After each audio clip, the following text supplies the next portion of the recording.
which I want to throw out there for the record, by the way. I do not agree with you when it comes to how I think UPL is going to be handled, or Lance for that matter. We'll find out. And again, I'm not trying to sit.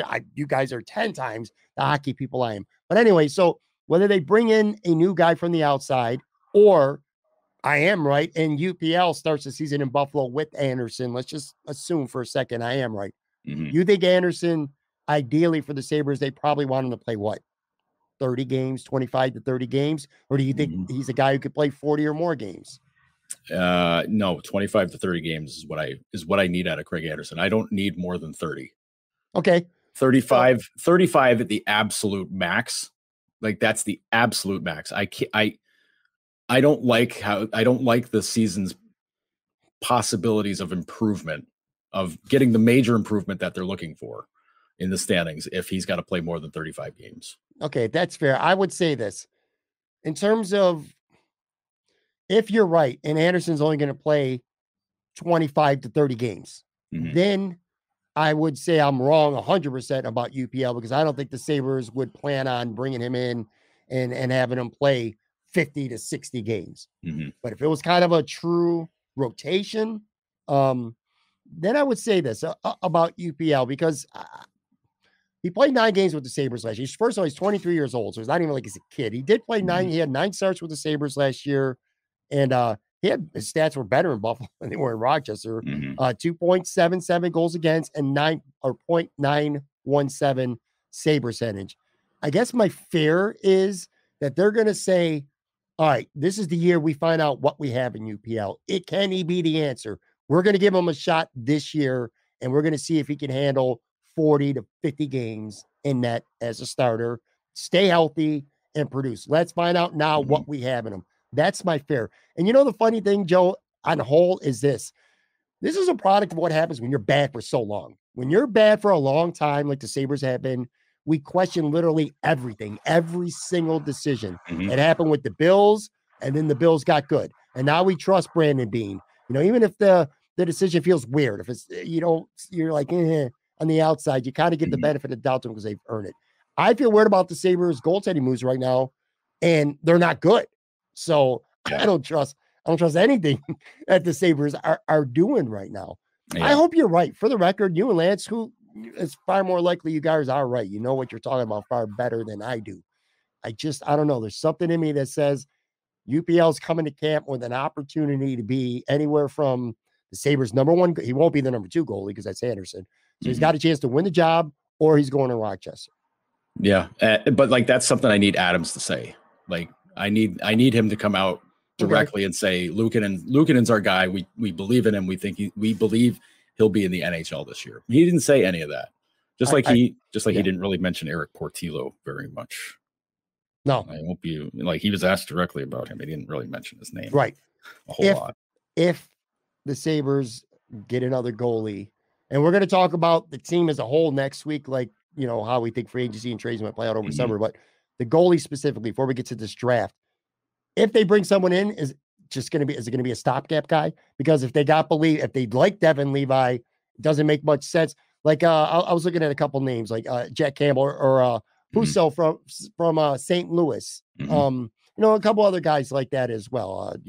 I heard you and Lance on your podcast last week talking about, although highly unlikely, John Gibson is a trade candidate. Right. You guys at least brought his name up on maintenance day last week. You think there's very little chance that they're going to go on to get a guy who's going to be the undisputed number 1 for multiple years because they really like Devin Levi? Or do you say all doors are open and maybe they will swing a trade and go get a guy who's, hey, you're number 1 goalie for sure? I think the doors they're not swung all the way open, but the door's open. The door's open for that possibility, because again, if they were 100% behind Luukkonen, they would come right out and say it. Like, you know, he's our guy. Like, we're ready to push him. We think he's ready for the NHL now. Now, maybe that conversation happens next year. You know, like, I mean, that's possible. I'm not saying that they don't believe in it at all, but I think they want to see more. They want to see more consistency. I think that's the case. If they go out and sign Campbell or Husso, I think it depends on the term, because you got to think about Levi, you got to think about Portillo down the road. Because if you block up a spot in the NHL for, you know, the next 2, 3, 4 years, you know, then you're saying like, okay, well, it's you versus Luukkonen, to get in the NHL, I think at that point, one of those guys says, you know what? Nah, I'm not in it. I'm not in it to fight for a backup spot. Like that's why Cal Peterson took off. They traded for Leonard. That took one spot in the NHL. Linus Ullmark was knocking on the door. So Peterson was like, well, Ullmark's got the advantage on me. He's already been around, 2, 3, 4 years before me. I'm gonna have to play in Rochester till Leonard's contract's up or they trade somebody. No thanks. I don't want to sign up for that.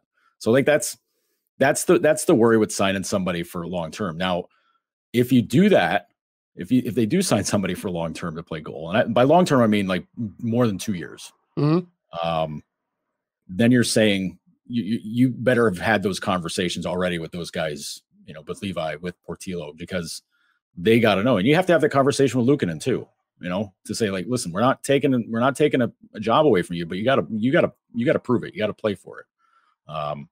But like, I know everybody's geeked for Levi to get signed and get him in here because he's been so good in college. Like, I mean, he's one of the best college hockey seasons of all time last year. Yeah. You still don't know what you got. Right. The step up in competition between college and the pros is vast. So you don't know what you got until you've actually got it there. Obviously, it's trending in the very right direction. When you put up Ryan Miller numbers in college, that's pretty good. Doesn't that scare you? If you're not a Sabres fan. I am a Sabres fan. It scares me a little bit because look, we talk about the rebuild and all these good young pieces they have and this core that looks good. And there's lots of room to ascend a lot more than they already have.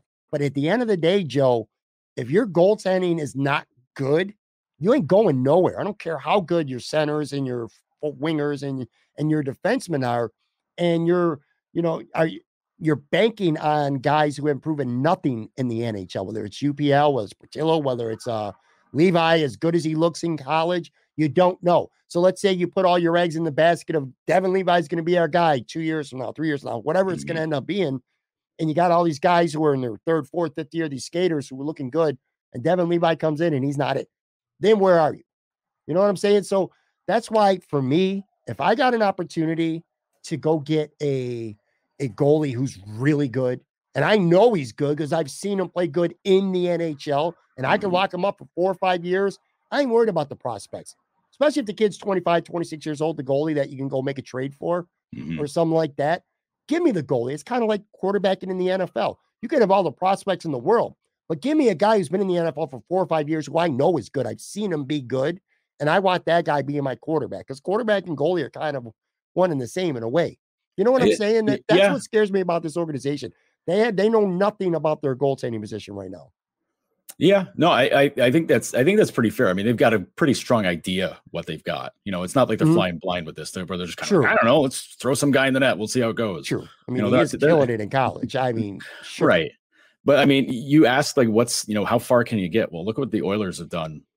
Mike Smith has been pretty average to below average on occasion. Now, his numbers were really good in the playoffs, but like every stinker goal, every time he pops off about, something he's screaming at his defenseman, he's doing this, that, and the other thing. It's just like, is it worth the trouble at that point? But, it's still, it only got them to the conference final. The fact that they made it that far this year was a big accomplishment for them, where it's like, you've had the 2 biggest scorers in the league the last 2-3 years, man. Like, you should be able to get further than that. The year they played in when they had the all Canada division, they lose to what, Montreal, I think, I think they lost to Montreal in like the first round. And I was like, that's it. See ya. Like, okay, cool, neat. Like that's awesome. You lost to a vastly inferior team. That's great. That's really good job, guys. You did it. But like, I mean, with that stuff, like you got to get somebody. If you've got an elite scoring team, you got to get at least somebody who's slightly above average to be able to do that. If he can get hot for a run and then go, just go off, then like, hey, cool, that's great. But if he's just like, hey, he was all right tonight, to like, oh man, he let in a couple of stinkers like the whole season long. Yeah. You're probably not going to end up doing very well. I mean, maybe you make the playoffs, which I know that's the bar here now. Just get back to the playoffs first, reset the counter, Same way it was with the Bills. Just get to the playoffs, get the counter back to 0. But if you're everybody's idea is to win the Stanley Cup, like, you're probably not going to do it if you got average or slightly below average goaltending.